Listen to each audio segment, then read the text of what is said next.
Hey everybody, it's Galen from the Portland Chess Shop here to bring you Hikaru Nakamura. I was sitting here watching chess games, eating a peanut butter and jelly sandwich, and then he logged on and started playing. I'm so excited. So Grandmaster Nakamura is the best player in the United States. He's one of the best players in the world. He's really excellent at Blitz and bullet chess. He's the highest rated player in both categories on the Internet Chess Club, I'm sure of it. So, we see a Sicilian-type position by Nakamura, sort of, except Nakamura made this very strange queen d1 to e2 move, right? Defending the pawn in the center that he's now pushed, controlling some dark squares. So really a funky sort of strategy. The knight goes away from the center, but it's thinking about coming back to c4 or even possibly b5. Oh, to control this square. So Nakamura's coming up with a pretty unusual strategy. Hasn't taken the full center with d4, but he could at any moment. This is kind of how Nakamura plays. I've analyzed a few of his games in videos, and he plays unusual stuff just to get his opponent off guard because he knows that he can play so accurately in so many different types of positions. He's just really confident that he could find the plan faster. Look at the time: 4.5 minutes against 3 minutes and 45 seconds. So Nakamura is up a lot of time, almost a minute already, which some people would say is worth a pawn. So now the bishop has fianchettoed and white has castled. The pawn on c5 seems pretty good because I'm still trying to eat. Like, I still have this peanut butter and jelly sandwich. I literally just was like, I gotta do Nakamura right away. So a4 is played, and so. The position, okay, now the knight is pinned to d3. So white has a little less control of the center, but the fianchettoed bishop on g2 seems pretty good. But so does the other player's fianchettoed bishop. I think the position is roughly equal.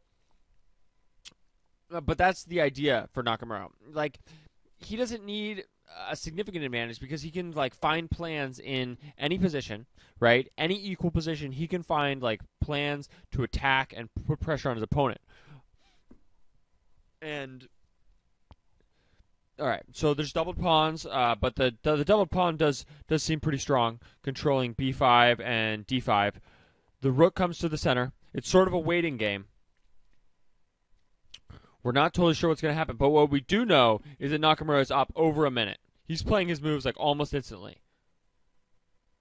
Thinking for just 5 seconds. Yeah, about 6 seconds there. Less than a second there, right? He just plays fast. And so his opponent needs to react as fast as possible without making any mistakes. And his opponent, in order to keep the position equal like it is now, he needs a little bit more time because it takes him a little bit more time to think about the changes in the position than it does for Nakamura. I should say that FIDE Master Shredded is from Canada. H5 is played. This pawn up here is going to disrupt the position in the king. I've talked in many of my games about how weak the king is at the Grandmaster level, how much the weakness of the king can be exploited. Here, the pawn doesn't really want to take on h5 because then there's just a fractured position. Like doubled h pawns is really not useful. They're probably both going to fall. Okay, so he does take. So white has gambited a pawn, and we'll see if white can gain that pawn back quickly.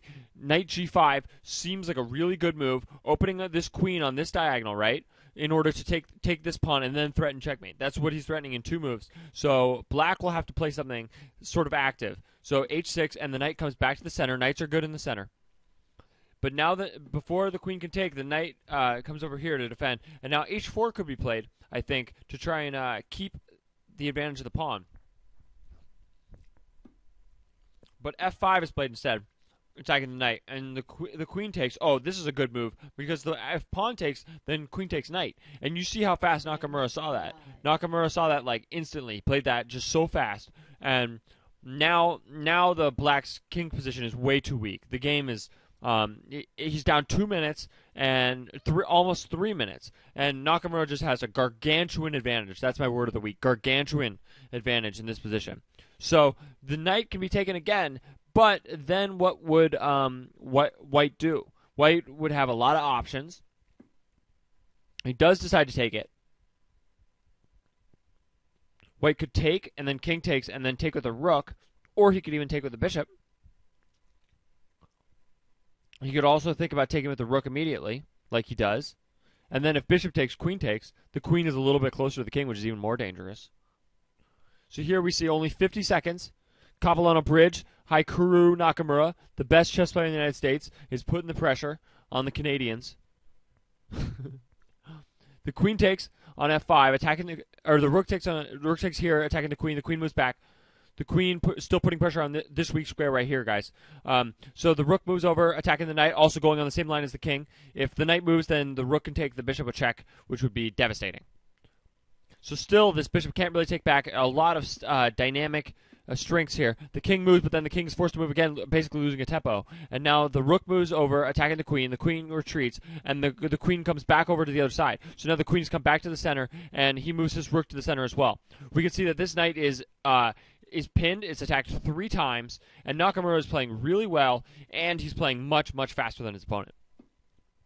So a strong performance by Nakamura. I'm pretty sure he has this game in the bag.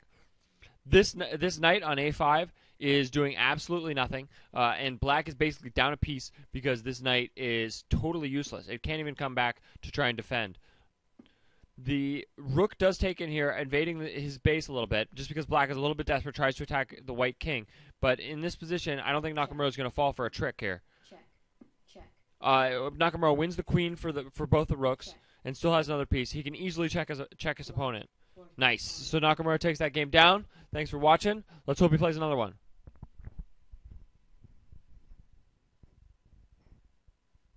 Hey everybody, we got another Hikaru Nakamura chess game. I wasn't sure if he was going to play another one, and I'm stoked. He plays the b4 orangutan type thing against the Sicilian, sacrificing a pawn, which is pretty exciting. There's a guy at my local chess cafe that always plays this. His name is Adam, and if you take, then he'll take back with a knight, and then the knight can sort of invade on one of these light squares. So, we have as white Hikaru Nakamura, Grandmaster. I've already talked enough about him, against Daniel Del Paso. That's probably his real name, and he's from the USA. And he's an untitled player, but he's a strong blitz player, as you can see with his high ranking. So the pawn on b4 falls to the knight, which looks good for black at the moment, but now c3 is played, and the knight has to retreat. So the position changes a little bit. The knight comes back to c2. And the bishop takes it. Oh, that is to his demise. I am pretty sure that Hikaru Nakamura is going to use these 2 bishops, the power of the 2 bishops, to just crush his opponent. That's my guess. The queen comes back, attacking the b7 square, and sort of just getting out of the way of knight takes d4, which was the idea behind this rook move, because he'd be able to take here at certain moments, and then maybe even check here to get some advantage. So Hikaru immediately comes out of that threat and attacks queen attacks the b7. It looks like maybe queen d7 will have to be played. No, he decides to play knight a5, which is kind of risky, but part of the idea is that he wants to go here with the knight maybe, but I'm not totally sure how he's going to defend. I mean, look at this knight is attacked by the rook, and the knight's the only thing defending this. So it is a precarious position. But Hikaru Nakamura decides to develop his knight, which I like as a move because I love developing my knights early on in the game. First you attack with the pawns, then the knights, then the bishops and the queen. So white does castle, and black hasn't castled yet. So Hikaru didn't find a way to immediately exploit his opponent's position, but it looks like this king is going to be super weak because I don't know, just like it's going to take him a few turns to castle. White's going to start attacking during those turns. And then as soon as he does, like bishop takes h7 is going to happen. So it looks like black may not be able to castle, which really could be a problem. So white defends here. In terms of time, we do see that black is playing about equal on time against Hikaru Nakamura, which is pretty good. And black is up a pawn. But here's the bishop takes b5 that I was expecting. Now queen takes. Now there's a pin here, and this knight is attacked twice. This looks like a situation. Yeah, there's no way to defend this knight again. Like, the knight could have swung over before, but now the rook is right there. So it looks like knight takes here is going to happen. And then this rook will be able to swing over, and we'll be able to just checkmate the king. I think this is going to be under 30 moves, this game. So Daniel Del Paso starts to go into a little bit of a think. Oh, I apologize. So knight c4 is definitely the best response by black, attacking the bishop and not losing the knight immediately. So then the bishop moves, and the queen moves again so that this knight isn't pinned, and to overprotect this rook. So black is holding together at the moment, but it's really precarious because, like, rook takes a8 check, for example, will be able to exploit the king and make a piece move. So the knight moves. This position is like hanging by a thread. I think rook a7 is threatened as the next move because the knight can't take because the rook is on the 8th rank, will take the king. So the knight can't take, and this is a problem. The queen's going to have to go backwards. Oh, and then this square and this square are going to fall. So this game is basically over. Hey, chess players, here to bring you the third Nakamura game. He's playing against FIDE Master Shredded from Canada, a very strong FIDE Master, 24-22 rated. So, in this game, Nakamura has played a very unusual setup. Look at this pawn formation. It's pretty cool, I think. These pawns are this way, and it's all really funky. White has some space, but black has this, like, look at this triangle, the Mighty Ducks formation by Hikaru Nakamura. So this knight can probably come back here to overprotect this key square, and then we'll see what Nakamura comes up with. It'll definitely be something that FIDE Master Shredded has never played against before, because that's what Nakamura does. He does something unusual, something a little bit different every game, and that's why he's so fun to watch. So Nakamura is right about the same amount of time. So he plays this h5 move, moving another pawn move. Sometimes moving your pawns creates weaknesses, like because they can't move backwards. So behind them, there's all these squares. Like, I mean, look at all these squares are weak, right? So Nakamura has to use his pieces effectively in order to control all the key squares. So the knight retreats, as I predicted. This knight, is attacking this square, which is kind of cool, but it comes back. It could come back to this square. And now h5 is played. We saw this in the first video, the one that I just analyzed, because after takes, the opponent's pawn structure was formation, and Nakamura played the knight up and then was able to take back with the queen. So he comes up with the same sort of funky strategy here, advancing the h-pawn, but this time his opponent doesn't take, and he takes on g3. And then f4 is played in this position, exploiting this. So the knight is attacked, which is a huge deal, and thus he took, but now look at the position. I mean, White's king is under attack. I can't express so much that the point of chess is to checkmate the other player's king, because that's how you win. And so here Nakamura is removing the defenders, right? This knight's on a funky square, one square away from the f3 square where it would usually be to defend the king, right? And this bishop is just in his opponent's base, controlling a lot of squares, including this key h2 square. And I'm just seeing this queen coming to h5, this rook coming to f7 for some sort of a checkmate attack. So FM Shredded moves his rook in order to create Luft, is what it's called, to move his king over to f1 in order to defend. And Nakamura takes, and then plays knight up. Knight up. The queen will be able to come to this square with devastating effect, as well as the e3 pawn is hanging, so he can just play knight takes e3. There's a lot of threats here. These two threats are very... yeah, they're dangerous. Someone says in the chat, "Ova, this is painful," and this looks like it is some serious trouble. Kingside needs help, says another player.